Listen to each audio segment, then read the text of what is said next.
읽도록 하겠습니다. 출애굽기 3장 1절에서 10절 말씀, 제가 말씀을 받들어 읽겠습니다. 모세가 그의 장인 미디안 제사장 이드로의 양떼를 치더니 그 떼를 광야 서쪽으로 인도하여 하나님의 산 호렙에 이르매 여호와의 사자가 떨기나무 가운데로부터 나오는 불꽃 안에서 그에게 나타나시니라. 그가 보니 떨기나무에 불이 붙었으나 그 떨기나무가 사라지지 아니하는지라. 이에 모세가 이르되 내가 돌이켜 가서 이 큰 광경을 보리라.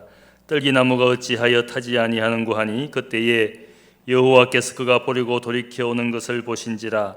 하나님이 떨기나무 가운데서 그를 불러 이르시되 모세야 모세야 하시매 그가 이르되 내가 여기 있나이다. 하나님이 이르시되 이리로 가까이 오지 말라. 네가 선 곳은 거룩한 땅이니 내 발에서 신을 벗으라.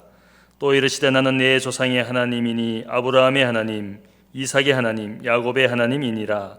모세가 하나님 배우기를 두려워하여 얼굴을 가리매 여호와께서 이르시되 내가 애굽에 있는 내 백성의 고통을 분명히 보고 그들이 그들의 감독자로 말미암아 부르짖음을 듣고 그 근심을 알고 내가 내려가서 그들을 애굽인의 손에서 건져내고 그들을 그 땅에서 인도하여 아름답고 광대한 땅 젖과 꿀이 흐르는 땅 곧 가나안 족속, 헷 족속, 아모리 족속, 브리스 족속, 히위 족속, 여부수 족속의 지방에 데려가려 하노라.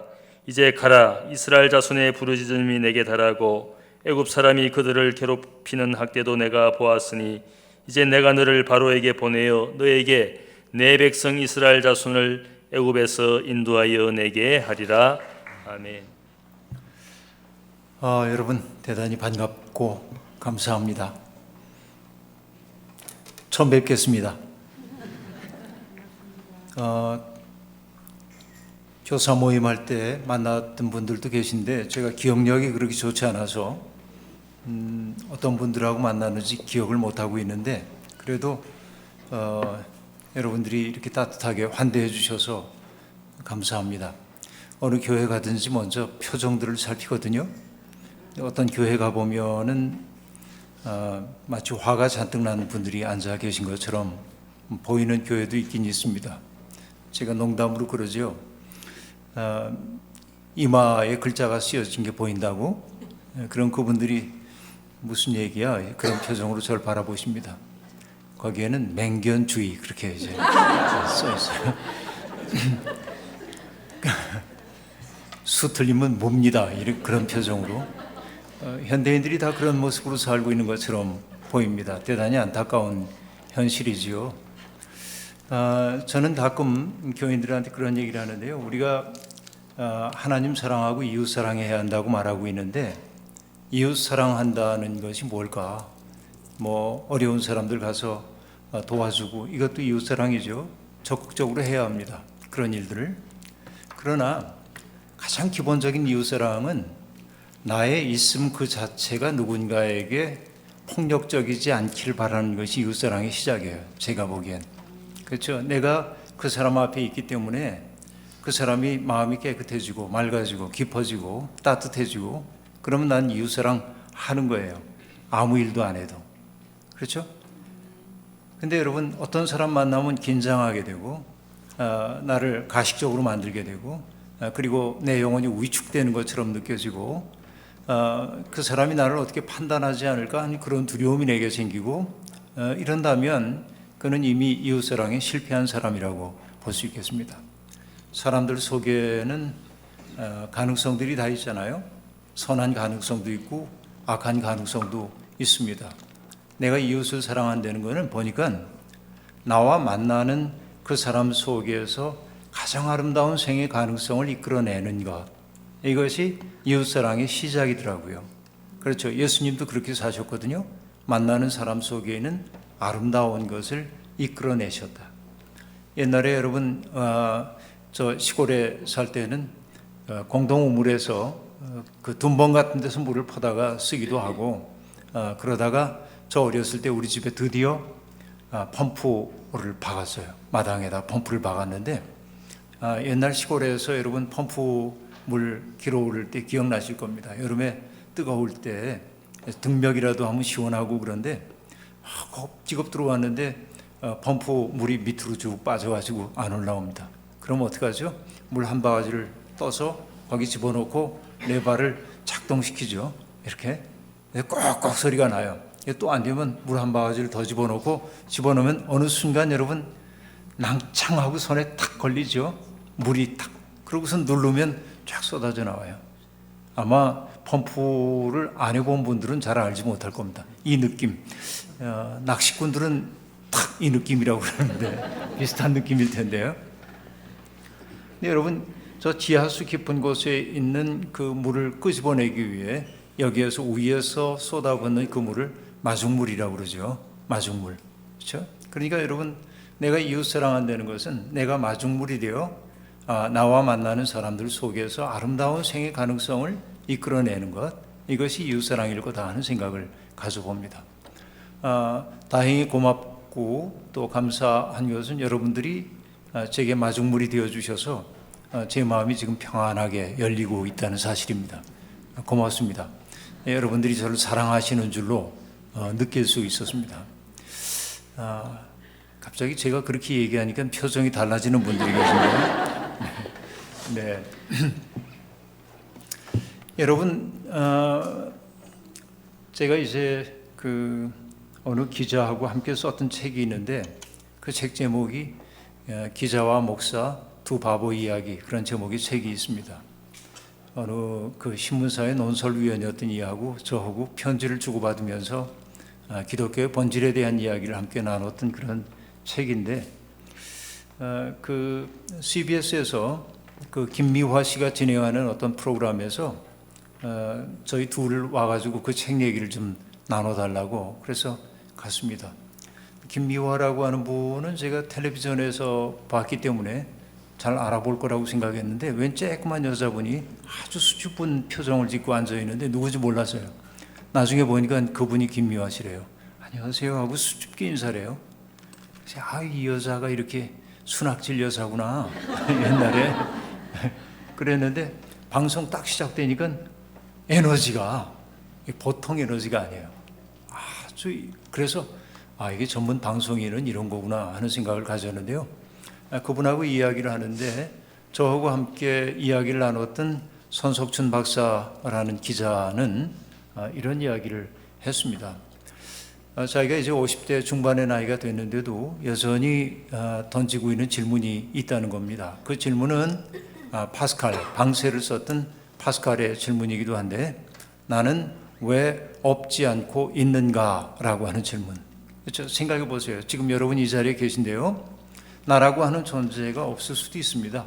그렇죠? 그런데 내가 여기에 있습니다. 그래서 시편 103편에서도 그렇게 얘기하죠. 내가 있다는 놀라움, 주께서 하신 일의 놀라움, 그렇게 얘기해요. 두 가지를 놀라는 거죠. 내가 이 세상에 없지 않고 있다고 하는 사실이 놀랍고요. 번역에 따라서 조금 다르긴 합니다만, 그 다음에 주님께서 하신 일의 놀라움, 이것이 이제 시인을 놀라게 하는 거예요. 내가 이 세상에 없지 않고 있다. 그러면 여러분, 인간이 동물과 달라진 지점은 어디에 있습니까? 자기의 존재에 대한 물음을 던지는 존재이죠. 나는 어떤 존재인가? 나는 어떻게 살 것인가? 내가 어떻게 살아야 의미 있게 내 삶을 구성할 것인가? 이런 질문을 던지는 게 인간이란 말이죠. 그러니까 인간은 도대체 뭔가? 인간이란 무엇인가를 묻는 존재죠. 죽을 때까지. 근데 여러분, 우리는 이 세상 살면서 그런 물음이 사치스러운 물음이라고 자꾸 생각하는 시대에 살고 있습니다. 먹고 살기 바쁜데 하루하루 밥벌이 하기가 힘겨운데 인생의 의미 물음을 언제 던져? 그럴는지 모르지만 인간은 여러분, 예수님도 말씀하신 것처럼 떡만 먹고 사는 존재 아니거든요. 의미를 먹고 살아요. 여러분, 그것을 예수님은 하나님의 말씀을 먹고 산다고 얘기했지만, 이것을 다른 말로 하면 인간은 보람 혹은 의미를 먹고 사는 거죠. 내가 어떤 일을 하는데 그것이 의미 있다고 느껴질 때는 힘들지 않아요. 그런데 내가 무의미한 일을 하고 있다고 느끼면 굉장히 힘들어집니다. 여러분 아시죠? 도스토옙스키라고 하는 러시아의 문학가가 있는데요. 그분이 여러분 사형 판결을 한번 받은 적이 있습니다. 자르 황제에 대한 그 반역 모의에 가담했다가 이제 사형 판결을 받습니다. 그래서 눈 가리개를 하고 사형대 위에 섰습니다. 그리고 이제 바야흐로 총살형에 처해질 상황입니다. 그래서 이제 죽었구나 하고 생각해요. 극도의 공포를 그는 느끼고 있습니다. 그런데 사실은 뭐냐면 정말 죽이려고 했던 건 아니고 죽음 직전까지 몰고 가서 공포를 심어주기 위해서 그런 쇼를 했던 거죠. 근데 마지막 순간 이제 죽는구나 하는 순간에 황제의 특사가 내려오는 거죠.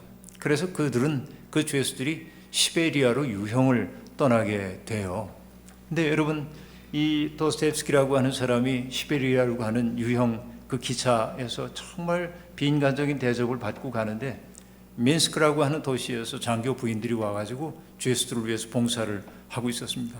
한 여인이 도스토옙스키에게 차 한 잔과 더불어 책 한 권 건네주거든요. 그 책이 신약 성경이었습니다. 그 신약 성경을 들고 그는 시베리아로 가요. 그리고 감옥 생활을 한 동안 신약 성경을 많이 읽습니다. 그리고 그는 얘기하죠. 세상의 모든 사람들이 예수가 하나님의 아들이 아니라고 증명할지라도 난 그리스도를 믿는다고 그렇게 얘기해요. 이 깊어진 거죠. 신약 성서. 근데 그가 시베리아에서의 그 아주 힘들었던 유형지 생활을 정돈하는 글을 썼는데 그 책 제목이 죽음의 지배 기록이에요. 아주 그 굉장히 중요한 책 가운데 하나입니다. 그 책에 이런 얘기가 나옵니다. 그곳에서 죄수들을 제일 괴롭히는 것은 간수들의 가혹한 행위가 아니었습니다.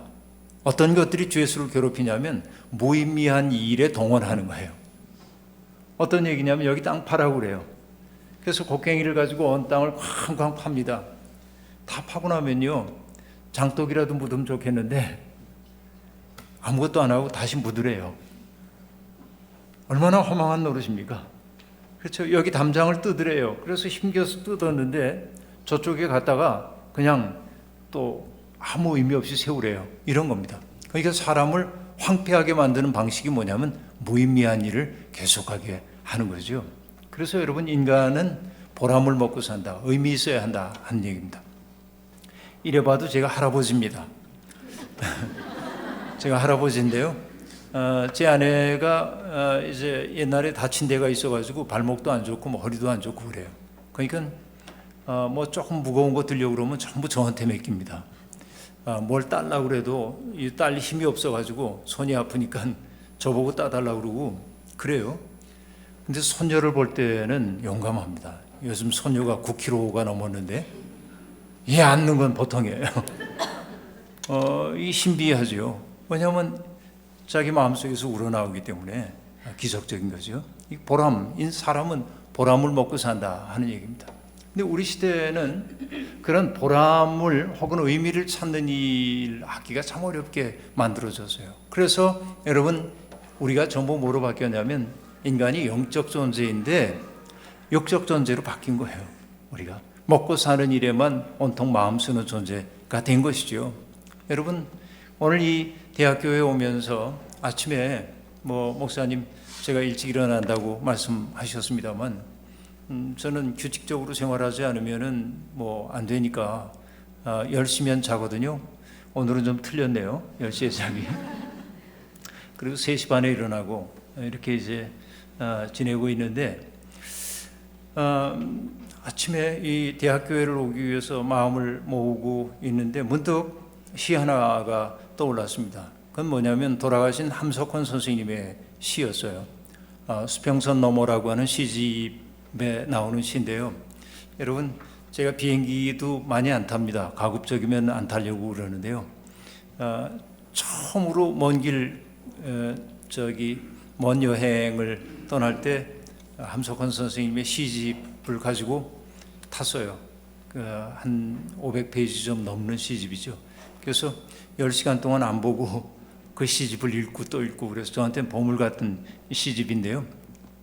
거기에 뭐가 있냐면 내 마음 다 팔았구나 그런 시가 있어요. 그게 오늘 떠올라서 제가 서재에서 그 책을 꺼내다가 다시 한번 읽어봤습니다. 여러분께 한번 읽어드려 볼게요. 내 마음 다 팔았구나. 다 팔아먹었구나. 아버지가 집에서 나올 때 채곡채곡 넣어주시며 잃지 말고 닦아내어 님 보거든 드리라 일러주시던 그 마음, 이 세상 길거리에서 다 팔아먹었구나. 다 팔아먹고 다 헤쳐먹고 이젠 껍데기만 남았구나. 님 생각이 나는 오늘엔 바쳐야 할 그 마음은 없고 세상 풍파에 부대끼고 더러운 기록을 그린 이 껍질밖에 없으니 무엇으로 님을 만나 무슨 마음에 님을 찾나. 속았구나. 세상한테 속았구나. 그 사탕에 몸 팔고 그 옷에 마음 팔고 고운 듯 꿰는 눈에 뜨거운 마음 다 팔고 피리소리 좋은 듯해 있는 마음 톡 털어주고 샀더니 속았구나. 속 없는 세상한테 속았구나.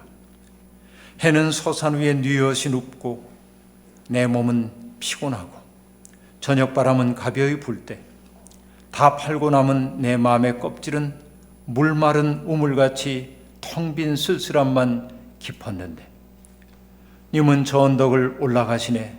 저녁 영광 안으시고 저님이 가시기 전, 저님이 저 언덕을 아주 넘으시기 전 가자 내 맘아, 이 가엾은 내 맘아, 팔다가 남은 부스러기라도 모아가지고 가서 바치자. 받으시거나 아니 받으시거나 발 앞에나 쓰러지자. 세상아, 내 마음을 도로 주어.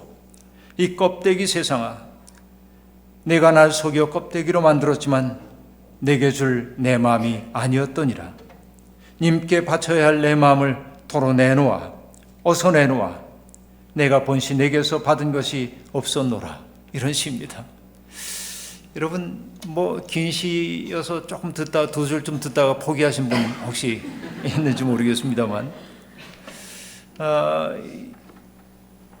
이 마음이지요. 내가 이 세상에 태어나서 하나님이 너 세상 다녀와라. 그래서 이 세상에 오긴 왔는데, 하나님이 우리에게 주신 것은, 내면으로 주신 것은 뭐냐면, 그 마음을 잘 닦고 닦아서 님 만나거든 드리라고 우리 마음을 그렇게 해 주었는데, 그런데 세상 풍파에 부대끼다 보니까 우리 마음 그래서 더러워졌어요.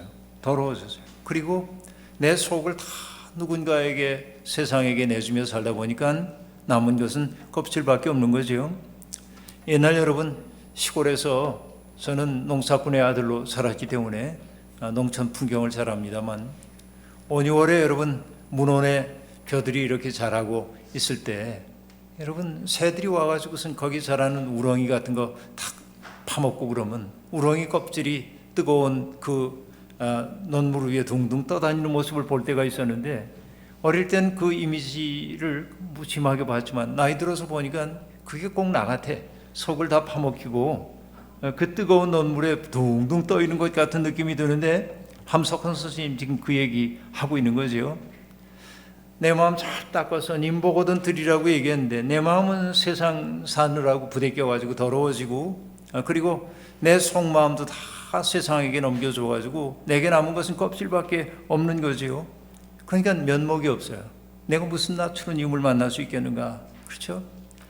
가만히 돌이켜 생각해 보는 겁니다. 내가 세상한테 속았구나. 그 사탕에 맘 팔고 옷에 맘 팔고 고운 듯 꿰는 눈에 뜨거운 맘 다 팔고, 그죠? 피리소리 좋은 듯해 있는 맘 톡 털어주고 샀다. 세상에서 나를 기쁘게 해줄 것만 같은 것들을 얻기 위해서 나의 속사람, 가장 소중한 것들을 다 넘겨줘 버리고 만 겁니다. 근데 여러분, 여기 젊은 분들도 있기 때문에 이 느낌 안 올 텐데, 해는 서산 위에 뉘엿이 눕고, 기가 막혀.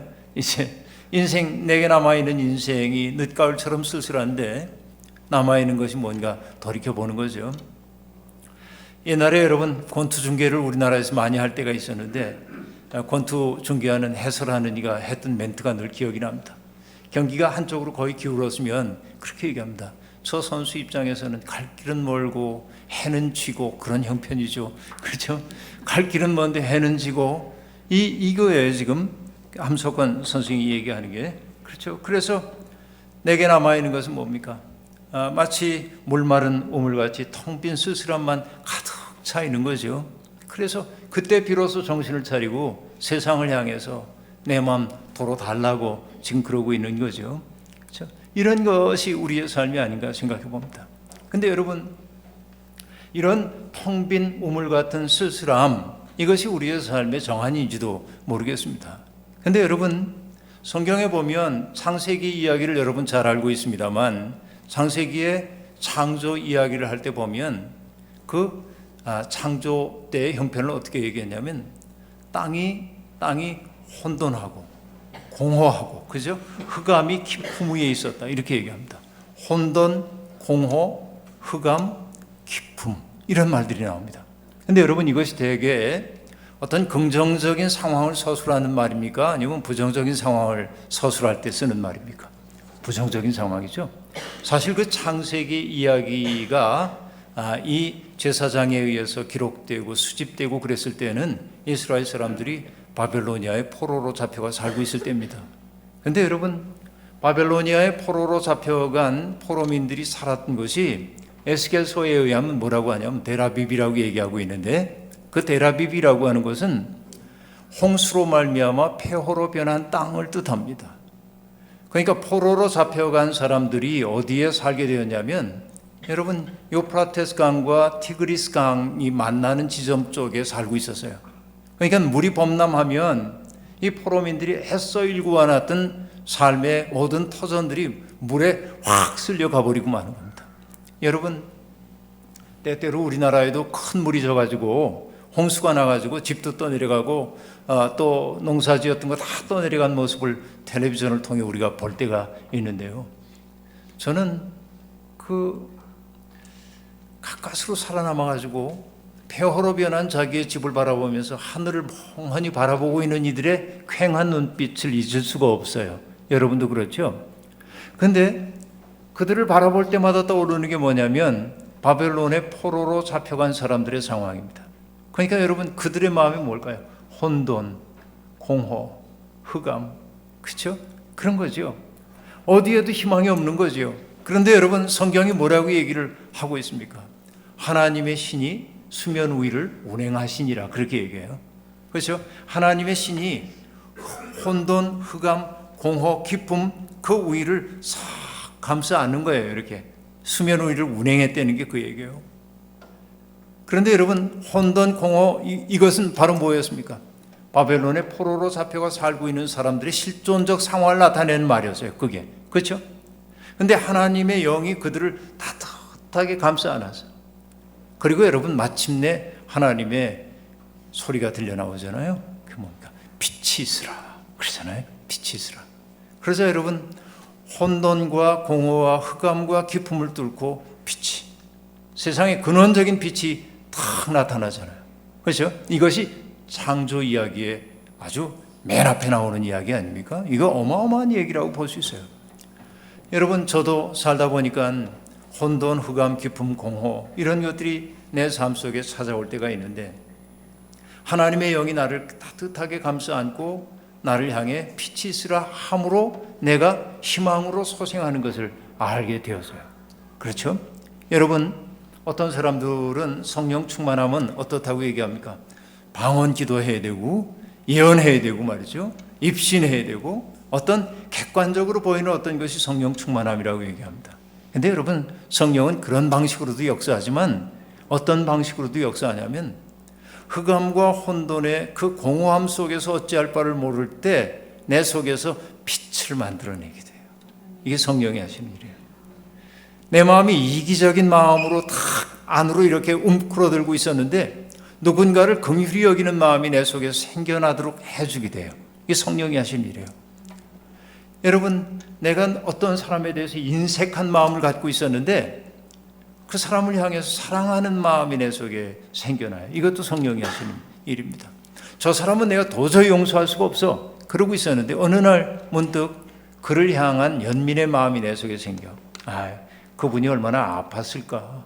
그렇죠? 나라도 따뜻하게. 여러분, 이게 내 마음이 아니라 성령이 해주시는 일이에요. 이게 바로 뭐냐면 하나님의 신이 수면 위를 운행하시니라 하는 말이에요.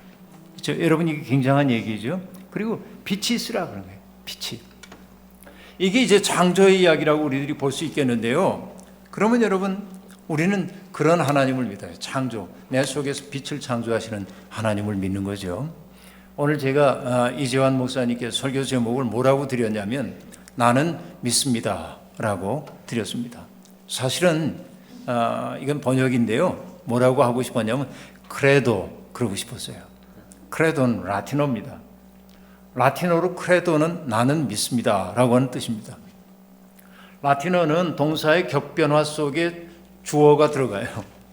그리고 서술어가 그 속에 포함이 됩니다. 그래서 크레도라고 하는 한 단어 속에 나는 믿습니다 라고 하는 주어와 서술어가 다 들어가요. 그러니까 여러분 라틴어 배우기 쉽겠어요? 어렵겠어요? 격변화가 많으니까 어렵겠죠. 대학 다닐 때 라틴어 공부하느라고 애를 좀 썼습니다. 근데 여러분 크레도라고 하는 그 말 속에 담겨있는 뜻은 나중에 알게 된 겁니다만 나의 심장을 바칩니다 그런 뜻이에요. 내가 하나님을 믿는다고 말하는 것은, 내가 예수님을 믿는다고 말하는 것은 내 심장을 그분께 바친다고 하는 뜻이에요. 여러분 그런 믿음으로 지금 믿음 생활들 하고 계신가요? 나를 바치는 거죠. 그렇게 그분을 위해 드리는 거예요. 그럼 여러분 중요한 건 뭐냐면 이렇게 소중한 내 심장을 하나님께 바친다고 말하면 하나님 아닌 엉뚱한 신에게 내 심장 바치면 억울하잖아요. 그래요? 안 그래요 여러분? 그렇죠? 근데 여러분 안타깝게도 오늘의 한국에서 하나님을 믿는다고 하는 사람들이, 너무나 많은 사람들이, 제가 안타깝게 여기는 것은 성서가 우리에게 계시해 준 하나님이 아닌 다른 하나님을 믿는 이들이 너무 많아요. 기가 막힌 얘기입니다 이게. 여러분 우리가 하나님 믿습니다 그런다고 내가 하나님 다 믿는 거 아니에요. 성서가 우리에게 전해준 하나님이 있고요, 사람들이 자기의 마음속에서 만들어낸 하나님이 있어요. 많은 사람들이 자기의 마음으로 만들어낸 하나님을 믿어요. 그런데 우리가 정말로 바른 신앙을 갖기 위해서는 뭐냐면 내 마음이 만들어낸 하나님 말고, 어떤 목사님이 만들어낸 하나님 말고, 성서가 우리에게 전해주고 있는 그 하나님을 옳게 만나야 하고 그 하나님께 내 심장을 바쳐야 하잖아요. 그렇죠? 근데 여러분 간단하게, 오늘 시간이 많지 않으니까 간단하게만 얘기를 하려고 합니다. 우리가 성서에서 믿고 있는 하나님은 둘인데요, 둘로 간단하게 얘기할 수 있는데 하나는 창조주고 또 하나는 해방자예요. 하나님이 세상을 창조하셨다고 우리들이 믿고 있잖아요.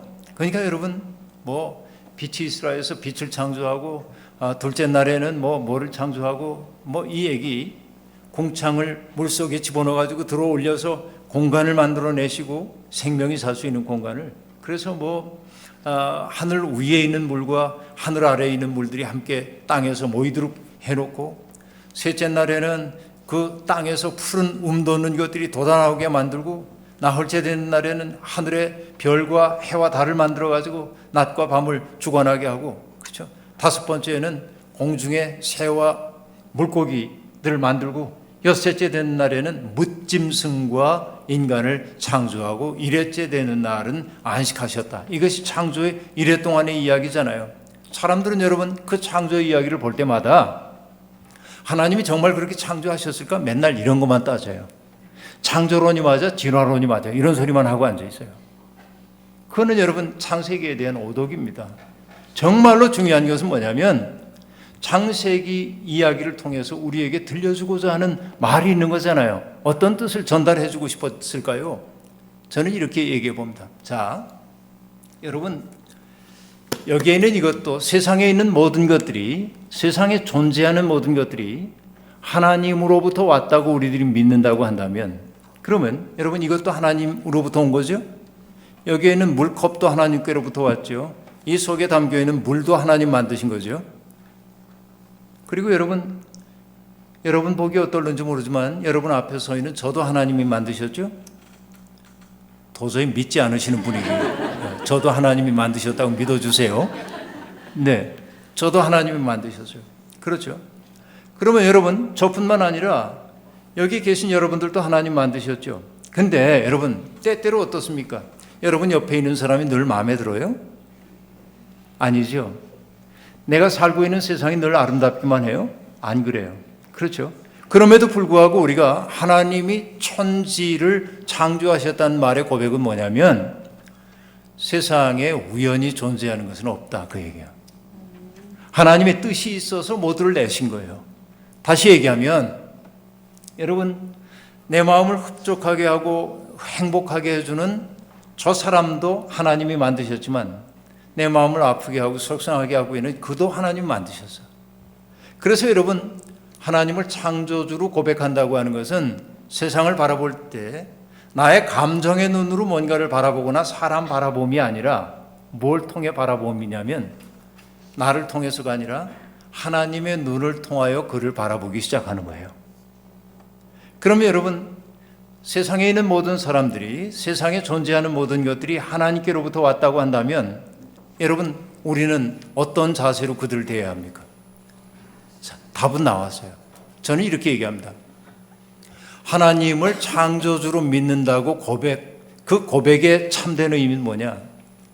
세상에 있는 어떤 것도 함부로 대하지 않는다라고 하는 거예요. 하나님을 창조주로 믿는 사람들은 세상에 있는 어떤 물건이든 물질이든 사람이든 뭐든지 조심스럽게 대해야 되고 존중하는 마음으로 대해야 되지 함부로 대할 수는 없다. 그가 하나님이 만드신 존재임이 분명하면 어떻게 내가 그를 함부로 대하겠어요? 그래서 저는 얘기합니다. 창조신앙의 핵심은 뭐냐면 함부로 누군가를 대하지 않는 데 있다. 그 말을 달리 얘기하면 뭡니까? 존중하며 사는 거죠. 아끼며 사는 것이죠. 여러분, 세상에서 가장 소중한 것이 뭐냐면 아낄 줄 아는 거예요. 오늘 우리 시대가 이렇게 거친 세상이 된 까닭이 뭔지 아시겠죠? 아끼지 않는 거예요. 물건을 아끼지 않는 것만이 아니고요. 사람을 아끼지 않습니다. 우리 시대는. 이것이 우리 시대의 죄 가운데 하나라고 볼 수 있어요. 이게 이제 무엇보다 중요해요. 그래요, 여러분. 하나님을 창조주로 믿는다고 하는 것은 나를 내신 분이 하나님이신 것처럼 나의 마음을 아프게 하고 있는 저 사람을 만드신 분도 하나님이시라고 믿는다면 하나님이 어떤 것을 기뻐하시는지에 대해서 생각을 해봐야 하겠죠. 이게 중요해요. 함부로 대할 수가 없어요. 그가 잘못하는 것에 대해서는 비판해야 합니다. 그러나 애정을 가진 비판을 해야 합니다. 그가 변화되도록 만들어줘야 하는 것이죠. 이것이 하나님을 창조주로 믿는 자들의 태도라고 볼 수 있어요. 그런데 여러분, 하나님이 인간을 만드실 때 특별히 만드시지요. 어떻게 만들었습니까? 하나님의 형상을 따라 만드셨다고 얘기를 해요. 여러분, 하나님의 형상이라는 건 어떤 게 하나님의 형상이에요? 어떤 모양입니까? 여러분, 이디오피아 사람들에게 하나님을 그려보라고 한다면 들창코에 흑인 하나님을 그린다고 합니다. 왜냐하면 자기의 모습을 가지고 그려내는 거지요. 그렇죠? 만약에 닭에게 인지 능력이 있어서 닭에게 하나님 그려보라고 한다면 닭 모양으로 그릴지도 모릅니다. 사람들은 저마다의 모습으로 하나님을 인식합니다. 그런데 여러분, 인간이 하나님의 형상을 따라 지음받았다고 하는 것은요, 신학적으로는 다양한 논의들이 있어요. 그 얘기는 지금 안 하겠습니다. 여러분, 성경 공부를 통해 충분히 배우실 거라고 생각해요. 그러나 저는 이 얘기는 꼭 해야겠어요. 이 얘기입니다. 여러분, 하나님 눈으로 보셨어요? 만약에 하나님을 눈으로 보신 것처럼 느껴지는 분이 있다고 한다면 내일 병원 예약하셔야 돼요.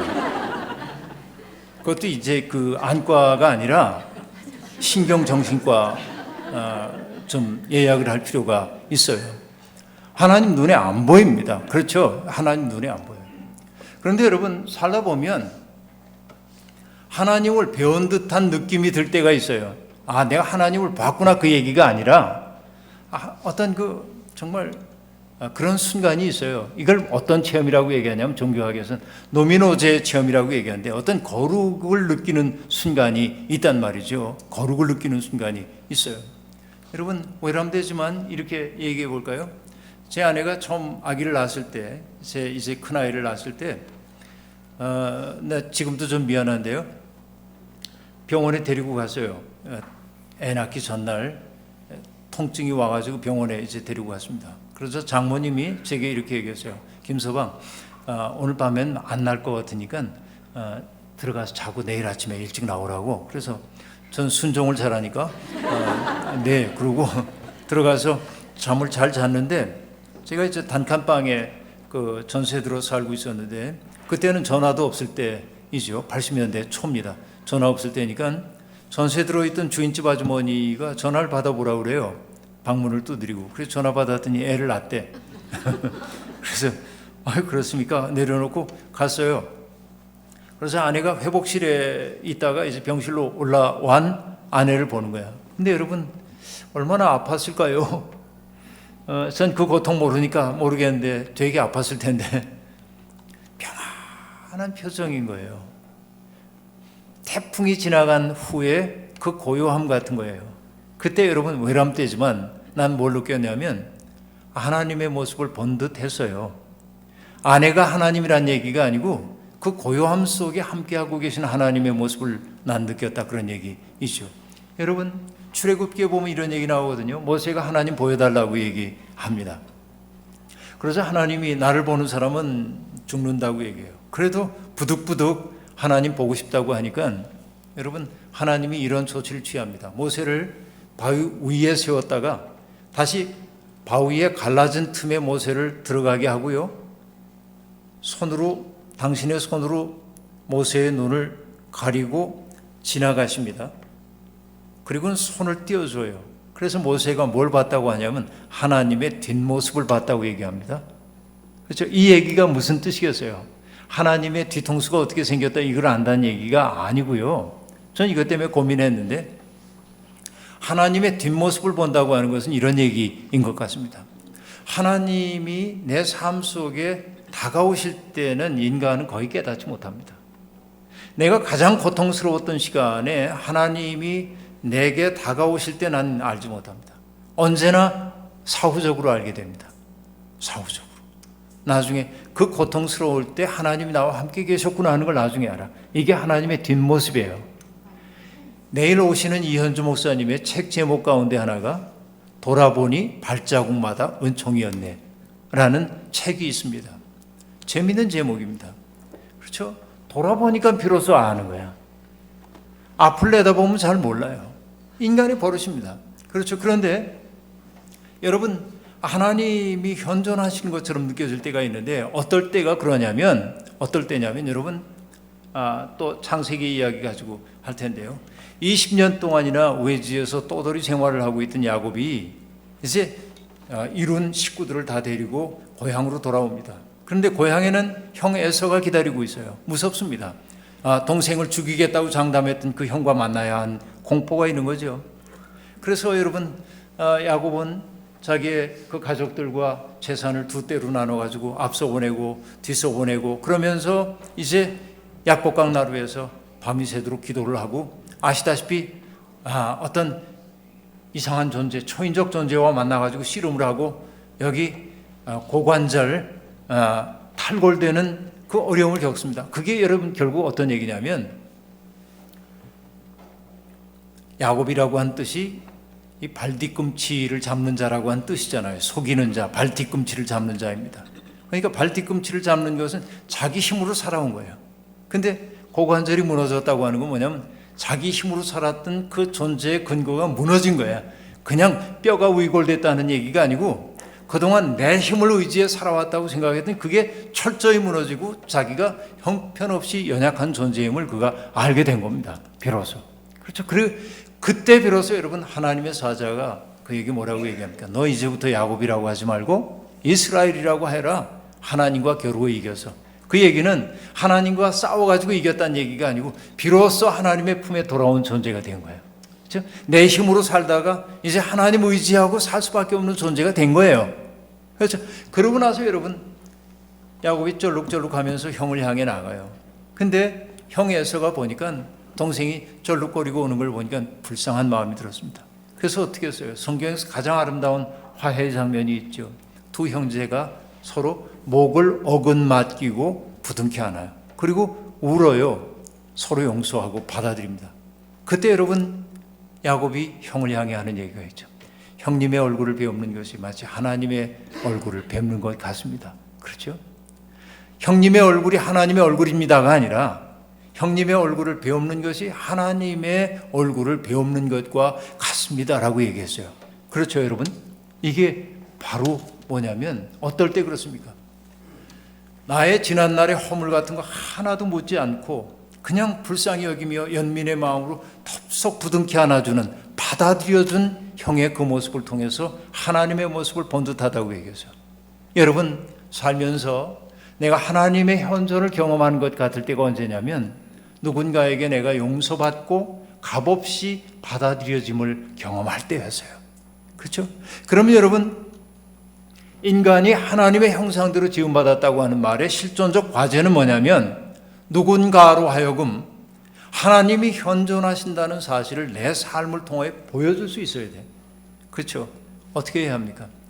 받아들이고 품어주고 용납하고 사랑하는 것밖에 없죠. 바로 이것이 하나님의 형상이라고 하는 말 속에 담겨있는 실존적 과제예요. 오늘 우리가 기독교인으로 부름을 받은 까닭은 바로 그런 삶을 살자고, 이 냉혹한 세상 속에서 하나님이 어디 있어 하는 사람들에게 하나님이 어디 있는지는 모르겠지만 당신이 믿는 하나님이라면 나도 믿고 싶다고 말했다고 할 때 난 비로소 뭐냐면 하나님의 형상이라고 얘기할 수 있는 거죠. 여러분, 시인 윤동주를 잘 아시죠? 윤동주 시인. 이 윤동주 시인이요, 연희 전문학교에 입학을 이제 했습니다. 그래서 기독교 정신을 가지고 열심히 공부를 했죠. 그러다가 여러분, 이 윤동주 시인이 1939년 중반 이후에 시 쓰기를 포기합니다. 오랫동안 시를 중단해요. 그러다가 1940년 12월 무렵에 시를 씁니다. 오래간만에. 그 시의 제목이 뭐냐면 팔복이에요. 팔복. 근데 이 팔복이라고 하는 시는 여러분 팔복이 뭔지는 아시죠? 마태복음 5장에 나오는 그 얘기인데요. 이 윤동주는 이렇게 쓰고 있습니다. 지금 슬퍼하는 자는 복이 있나니, 지금 슬퍼하는 자는 복이 있나니, 슬퍼하는 자는 복이 있나니 8번을 계속합니다. 8번. 그리고 연을 띄어요. 그리고 그의 욕필 원고를 보면 어떻게 되냐면 저가 위로함을 얻을 것이며, 그렇게 썼다가 지웁니다. 그리고 또 뭐라고 썼다 또 지웁니다. 그리고 마지막에 뭐라고 쓰냐면 저가 영원히 슬플 것이며, 그렇게 써요. 슬퍼하는 자는 복이 있나니, 슬퍼하는 자는 복이 있나니 쭉 하고 저가 영원히 슬플 것이며. 여러분, 그 시를 두고 윤동주의 평전을 썼던 어떤 작가가 일제시대의 그 암울함 때문에 윤동주가 믿음을 잃고 절망에 빠졌다고 썼어요. 대단히 미안하지만 그는 윤동주의 시를 전혀 이해하지 못했습니다. 대단히 안타깝지만 여러분, 윤동주가 얘기하고 있는 그 슬픔이라고 하는 것은 결국 어떤 슬픔이냐면 모든 육체를 가진 존재가 사멸할 수밖에 없는 존재인 인간에 대한 말할 수 없는 연민의 마음이 윤동주의 마음속에 찾아왔어요. 여러분, 중일전쟁이 끝나가고요, 태평양 전쟁이 시작되기 직전의 상황이었습니다. 그 상황 속에서 윤동주는 너무나 슬픈 거예요. 그 폭력적인 세상 속에서, 그렇죠? 인간들이 어떻게 전락하는지 그런 모습을 보면서 슬퍼진 거예요. 그러니까 내가 괴로움을 당하는 슬픔만이 아니라 저 존재가 폭력적이고 몰락해가는 그 모습조차도 슬픔으로 받아들일 수 있게 된 거예요. 그렇죠? 그래서 그가 했던 얘기가 뭐냐면 슬퍼하는 자가 복이 있다. 그 슬픔이라고 하는 게 결국 뭐 하는 거냐면 너와 나를 이어주더라, 그 얘기죠. 슬픔의 마음이 없으면 난 도덕적으로 판단하고 저 사람은 어떻다고 같이 평가해버리고 말 텐데, 인간의 근원적인 슬픔의 자리에 가고 보니 그도 내가 품어줘야 할 사람임을 알게 된 거죠. 그 영원한 슬픔, 그 슬픔 속에서 결국 윤동주가 보았던 것은 하나님의 구원의 신비 아닙니까? 그래서 여러분, 윤동주가 그 다음에 썼던 시가 십자가라고 하는 시인데요. 쫓아오던 햇빛인데 그 예배당 꼭대기 올라가 있다고 하는 그 시인데요. 거기에서 윤동주는 이런 말을 씁니다. 행복했던 사나이 예수 그리스도에게처럼 하고 얘기하는데요. 요즘 윤동주 시집에 보면 행복했던 사나이 예수 그리스도에게처럼 내쳐 써버리고 맙니다.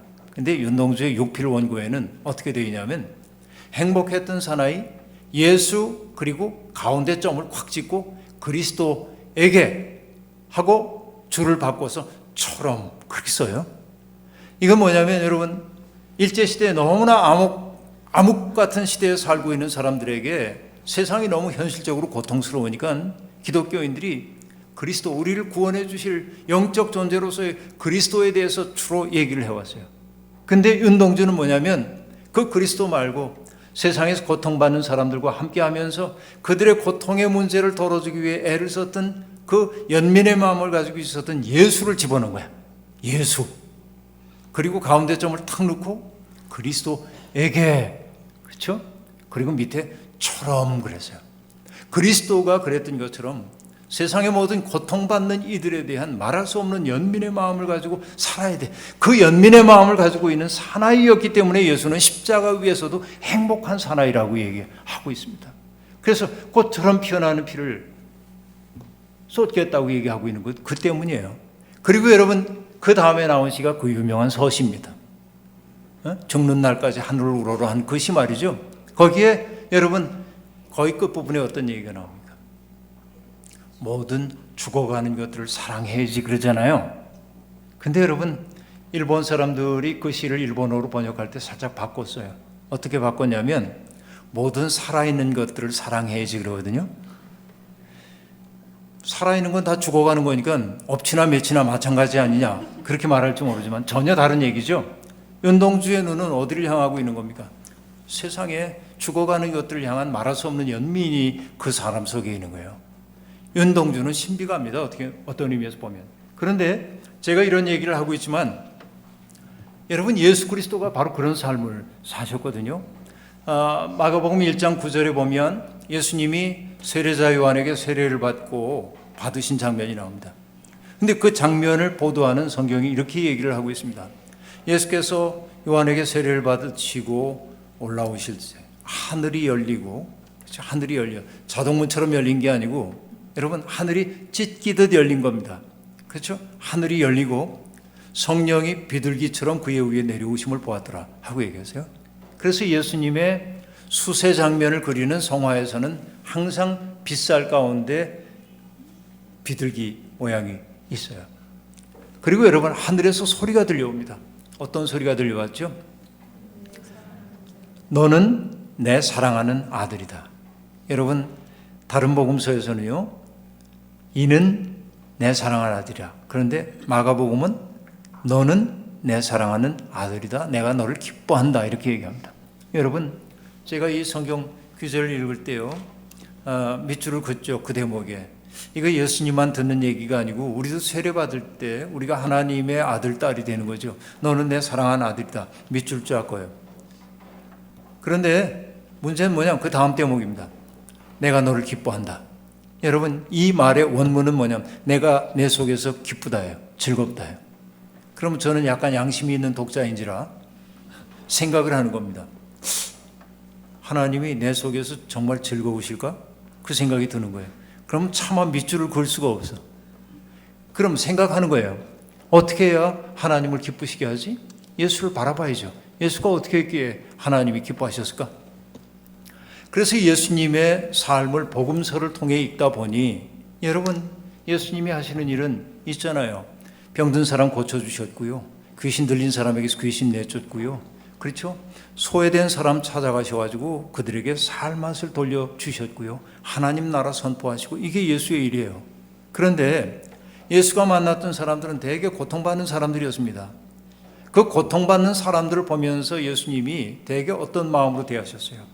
불쌍히 여기셨다, 민망히 여기셨다, 긍휼히 여기셨다 이런 단어들입니다. 그런데 거기에서 제일 자주 사용된 단어가 뭔가 하니 봤더니 여러분 긍휼히 여기셨다 하는 단어인데 그 단어는 굳이 헬라어로 얘기할 건 없지만 스프랑크니조마이라고 하는 단어인데 창자를 뜻하는 스프랑크논이라는 명사에서 파생된 말이에요.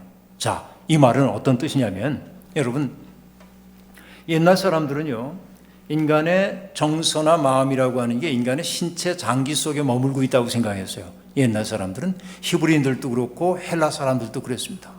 심장에 머무는 마음이 있고 그리고 콩팥에 머무는 마음이 있고 간에 머무는 마음이 있다고 본 거예요.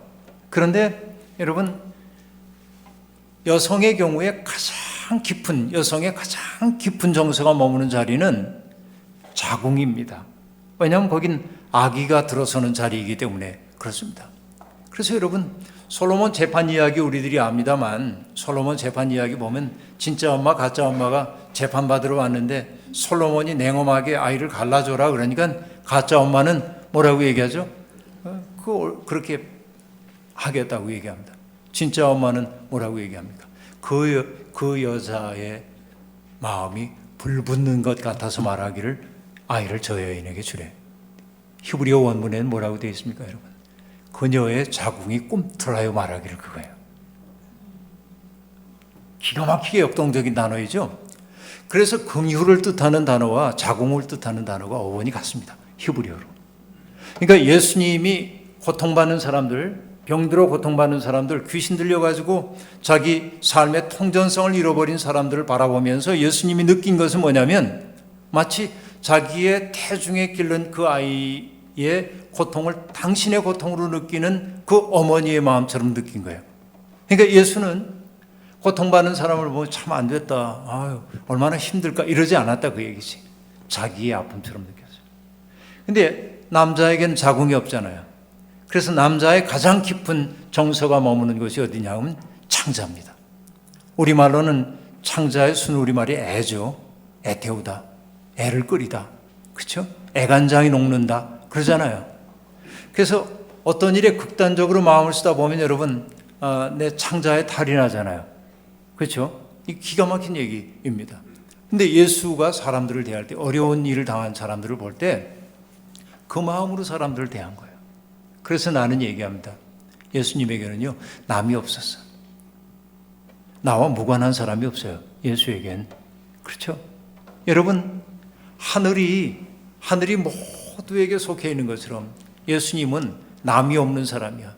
남이 없는 사람을 사람들은 신앙 고백적으로 뭐라고 했냐면 하나님의 아들. 남이 없기 때문에. 그렇죠? 우린 남이 있잖아요. 살다 보면 남이 있잖아요. 내 영성이 깊어진다고 하는 것은 다른 것 아니야.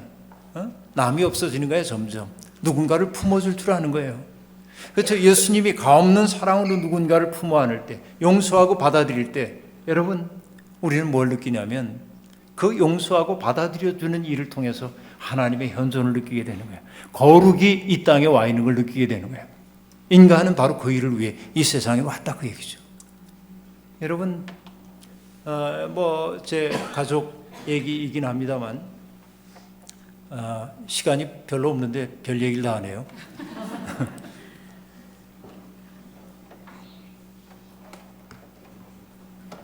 저는 8남매 중에 막내입니다. 8남매였고요. 사실은 9남매였는데 일찌감치 누님 한 분이 돌아가셔서 8남매고 며칠 전에 제 형수님이 돌아가셨는데 82살인가 형수님이, 그러니까 아버지 어머니가 연세 많으시고, 그러니까 몰락한 양반 가문, 아주 어려웠어요. 그래서 형제들이 교육을 많이 못 받았습니다. 다 너희들도 그렇고. 그러니까 다 어려웠어요, 사는 게. 제일 어려운 게 큰 누님이었습니다. 큰 누님도 돌아가셨는데 광부에게 시집을 가셨는데 그 광부 생활이 너무 힘겹고 그러니까 가정폭력도 있고 술 많이 드시고, 그래서 어느 날 이제 이렇게는 못 살겠다 그러고 누님이 애들을 데리고 서울로 올라왔어요. 배운 것 없고 가진 것 없는 사람이 서울로 오면 도시 빈민 살 수밖에 없죠. 먹고 살기 어려워요. 매형은 왔다 갔다 하고. 그러니까 누님이 시장 오기 위해 살면서 그 배추 장사 이런 사람들이 배추 겉껍질 정리해가지고 내놓는 거 그거 갖다가 삶거나 이래서 매달아 두고 시래기 만들어가지고 그거로 애들 먹여주고 이렇게 삽니다. 아주 어렵게 허드렛 일 해가면서. 저는 이제 그 학교 교목으로 있을 때인데 어느 날 학교에서 퇴근해서 돌아오면, 제가 어머니 아버지 모시고 살았는데 돌아오면 전 막내였기 때문에 어머니는 뭐 85년에 돌아가셨으니까 그렇고, 아버지가 저를 참 귀히 보셨는데, 왔냐?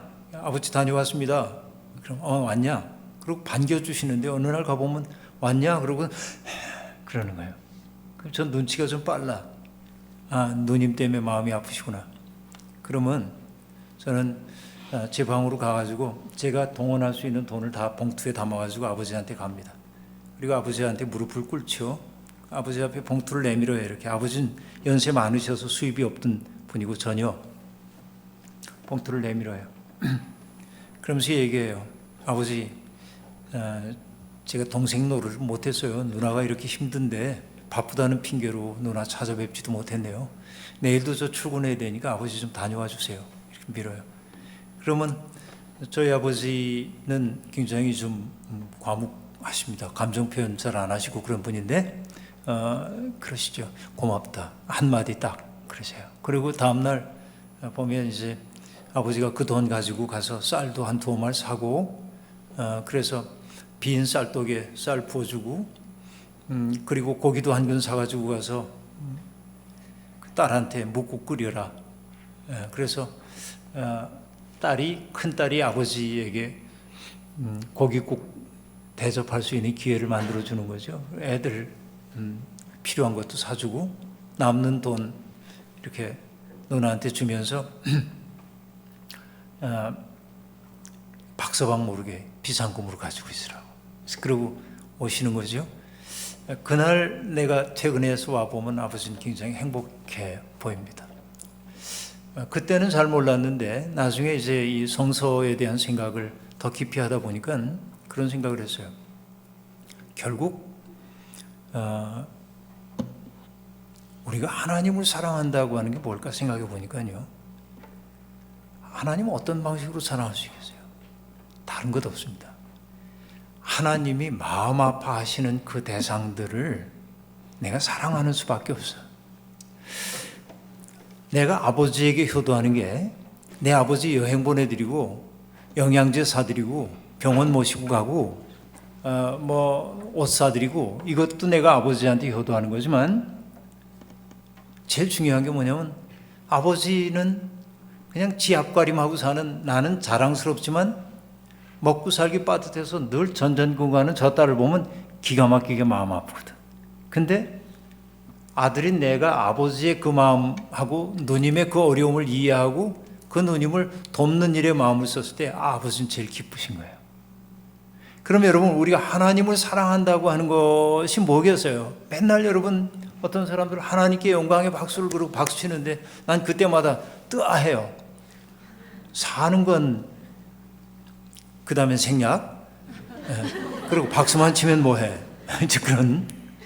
그렇죠. 중요한 건 뭐냐면 그 하나님의 마음 아픔이 어디 있는지를 알아차려야지. 하나님은 마음 아파하시는데 나는 예수님 찬양 그러고 있어요. 재롱 떠는 겁니까?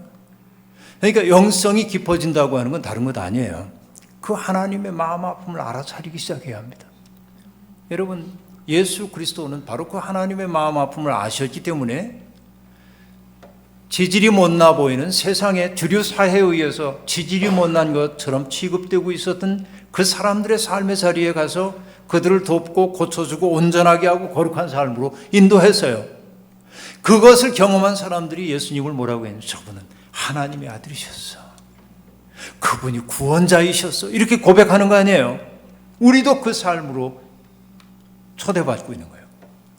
여러분, 모세가 호렙산에서 양떼를 몰면서 목동일을 하고 있을 때 어느 날 호렙산의 깊은 곳까지 가다 보니까 평상시에 거기까지 가지 않았는지 모르죠. 이상한 광경 하나를 봅니다. 뭐냐면 떨기나무에 불이 붙어 있는데, 불이 붙는 광경도 이례적 광경이긴 하지만 전혀 없지는 않습니다. 광야에서. 광야 바짝 마른 건기에 나무들이 부딪히면서 뜨거운 햇살이 쬐가지고 불이 일기도 하는데, 떨기나무에 불이 붙어요. 그러면 여러분, 떨기나무라는 게 나무가 아닙니다. 관목, 그것도 이렇게 늘어진 아주 보잘것없는 관목이에요. 그런데 이게 호로록 타버리잖아요. 건기니까. 근데 이상한 것은 뭐냐면 떨기나무에 불이 붙었는데 이게 호로록 타버리지 않고 계속 타는 거예요. 형태가 유지되면서 빛만 나는 거예요. 그게 다가가죠. 거기에 모세가 다가갑니다. 그때 여러분 소리가 들려와요. 그 속에서 어떤 소리입니까? 모세야, 내가 서 있는 곳은 거룩한 땅이니 내 발에서 신을 벗어라 하고 얘기합니다. 왜 신을 벗어야 할까요, 여러분? 여러분 이렇게 얘기하면 돼요. 종교학에서든 신화에서든 신이라고 하는 것은 정체성과 관련됩니다. 아들이 아버지를 찾아갈 때 한 짝 잃어버렸던 신발 가지고 찾아가는 경우도 있고요. 신데렐라 이야기에서 신데렐라는 제투성의 아이라는 뜻인데, 그렇죠? 왕자가 그 파티에서 만났던 그 멋진 아가씨를 만나기 위해 가지고 가는 것 신발이란 말이에요. 그렇죠? 그런데 여러분 재미나는 게 얼굴 몸매 보지 않았죠? 신발만 신겨봅니다. 신데렐라 이야기를 보면. 여러분 그건 굉장히 깊은 의미가 있어요. 굉장히 깊은 의미가 있습니다. 이게 동화이지만은, 그러니까 신데렐라 이야기를 통해 우리에게 들려주고자 제투성의 아이를, 그렇죠? 왕자가 맞아들이는 거 아니에요? 이게 신분질서를 뛰어넘는 어떤 것들을 보여주는데, 그래서 여러분 발, 항상 노동으로 말미암아서 거칠어졌을 그 발을 사랑으로 보듬어 안는 거예요. 이게 새로운 역사를 지금 보여주는 것이죠. 근데 그 얘기 이제 할 시간 없으니까, 신발은 정체성과 관련이 되는데, 여러분 우리가 어디 취직하려고 그러면 이력서 쓰잖아요. 이력서라는 게 뭐예요? 이라는 게 신발 리자입니다. 역은 역사이고요. 그러니까 내 신발이 끌고 다닌 자취가 이력서예요. 그러니까 여러분 이력서라는 게 뭐예요? 내 신발의 역사란 말이에요. 그러니까 여러분 내 발에서 신을 벗으라고 하는 얘기는 뭐냐면, 모세, 네가 그동안 너라고 생각했던 너의 정체성을 벗고 내 앞에 서라는 거예요. 여러분 유대의 전설을 보면 이런 얘기가 나옵니다. 느부갓네살 왕이 하늘의 하나님의 거룩하심을 알게 돼요. 그래서 느부갓네살 왕이 하나님 앞에 예배를 드리기 위해 이렇게 섰습니다. 그러자 천사가 오더니 뒤통수를 탁 때렸어요. 느부갓네살이 뒤를 돌아보면서 천사에게 말합니다. 왜 때리냐고. 그래서 한 말도 안 해요. 또 기도하려고 손을 이렇게 모으고 있는데 또 뒤통수를 또 탁 때려요. 왜 그러시냐고 도대체 하나님께 예배 드리려고 그러는데, 천사가 느부갓네살에게 얘기합니다. 너는 왕관을 쓰고 하나님께 예배 드릴 수 있다고 생각하냐? 그렇게 얘기해요. 여러분 이 얘기 무슨 얘기인지 아시겠죠? 여러분 뭐뭐한 교회들에서는요, 사회적으로 잘 나가는 사람들이 그 지위를 그대로 교회에서도 인정받으려고 하는 이들이 있습니다. 내가 사회적으로 뭔데, 난 뭐, 어떤 교회에서는요, 새로운 교우가 오면 이렇게 광고한대요. 여러분, 오늘 오신 이분은요, 무슨, 고등법원의 부장판사님이시고요, 이렇게. 아니, 교회에서 왜 그걸 소개해야 돼? 나중에 알게 되면 몰라도. 이게 교회가 타락한 증거 아닙니까? 그렇게 소개하는 것이? 그렇잖아요. 그게 다반사가 돼서 어떤 기업의 사장님이고요. 그러면 여러분 가난한 교인이 왔으면 어떻게 할 거예요? 이분은요 3평짜리 쪽방에 사는 분인데요, 이렇게 소개할 거예요? 그러니까 교회가 지향하는 게 뭔지를 보여주잖아요.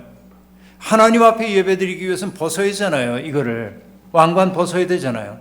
하나님 앞에 서기 위해서는 나라고 스스로 구성해왔던 모든 것들을 벗고 그 앞에 엎드려야 되는 거죠. 그렇게 엎드렸어요. 그래서 여러분 하나님이 모세에게 당신의 꿈을 얘기합니다. 내 백성이 고통받는 모습을 보고 내 구해야 될 텐데 내가 갔으면 좋겠어 라고 얘기합니다. 자, 그리고 여러분 그 이후의 이야기는 여러분 다 잘 아십니다. 어떤 일이 벌어졌는지. 다만 오늘 제가 결론으로 이 얘기만 하려고 그러는 겁니다.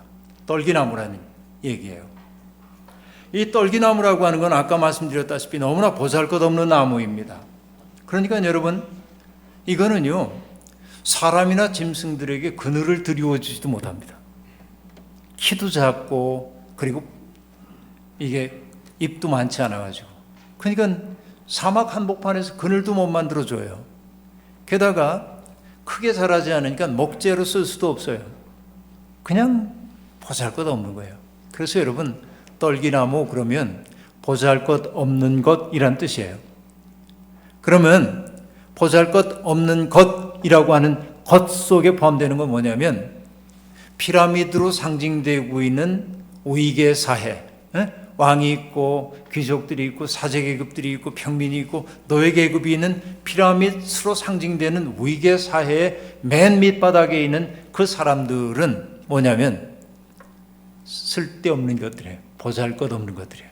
죽어도 상관없어요. 그러니까 없어도 상관없어요. 그렇죠? 그렇게 취급받아요. 그런데 사실은 이집트의 문명이라고 하는 것이 바로 그들의 노예노동을 통해서 이집트 문명이 발달했는데도 불구하고 그들은 자기들의 노동에 대한 대접을 제대로 받지 못하고 산 거죠. 그래서 여러분, 그 노동하고 있던 사람들이 너무나 힘겨운 노동에 시달려서 저녁이 되면 어떻게 하는 겁니까? 온 삭신이 쑤시니까 어이쿠. 그런데 여러분, 성경이 기가 막힌 건 뭡니까? 하나님께서 그들의 신음소리를 기도로 들으셨다는 거 아닙니까? 그렇죠? 여러분, 엘버트 슈바이처라고 하는 분 아시죠? 밀림의 성자라고 하는 엘버트 슈바이처가 있어요. 이 슈바이처가 여러분 유명한 올게니스트인 것도 우리가 알고 있고 그 다음에 의사인 것도 알고 있고 그런데 그분이 유명한 신학자라는 사실은 잘 알려져 있지 않습니다. 역사적 예수 연구의 그 당시에 독보적 대가입니다. 유럽에서. 그런데 그분의 책 가운데 어떤 얘기를 하고 있냐면 이런 얘기를 하고 있어요. 예수님, 하나님은 어떤 분이냐? 우리가 믿는 하나님은 세상에서 고통받는 자들의 신음소리를 당신의 나라가 임하소서라는 기도로 들으신다는 거예요. 이건 대단한 얘기입니다. 바로 이것이 출애굽기에서 떨기나무를 통해 당신을 드러내 보이신 하나님의 모습인 거예요. 하나님의 모세에게 얘기하는 거예요. 난 내 백성이 고통받는 모습을 보았어. 그들의 신음소리를 들었어라고 얘기합니다. 그리고 그들을 구원의 길로 인도하시겠다는 겁니다. 그래서 하나님 해방자입니다. 하나님은 언제나 그 사회에서 잘 나가는 사람들만이 아니고 그 사회에서 비주류에 속해 있는 사람들, 못났다고 치지도되고 있는 사람들, 그 사람들의 아픔과 눈물을 하나님은 닦아주시길 원하신다 그 얘기죠.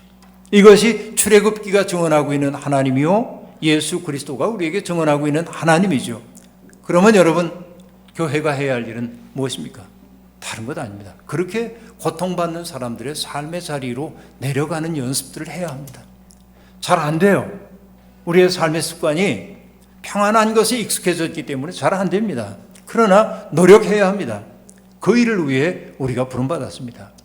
바울은 교회를 가리켜서 그리스도의 몸이라고 얘기했습니다. 그 말은 어떤 얘기입니까? 관념 아닙니다. 부활하신 주님은 육신이 없으세요. 그런데 부활하신 주님은 육신이 있어요. 누구냐면 당신을 믿는 사람들입니다.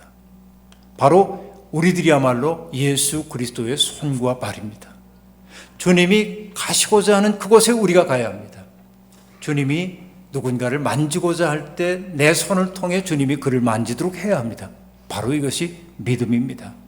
저는 이 대학교회가, 서울여대에 있는 대학교회가 여러분 창조자시오 해방자이신 하나님, 그리고 그 하나님의 마음을 닮아서 고통받는 사람들에 대한 끝없는 연민의 마음으로 그들을 품어 안았던 그 예수 그리스도의 그 마음, 그리고 우리로 하여금 하나님의 말씀을 생각나게 하시고 하나님의 그 꿈을 내 꿈으로 삼도록 영감을 주시는 성령의 은총을 힘입어서 여러분의 교회가 바로 하나님의 꿈을 이루어드리는 교회가 되기를 소망합니다.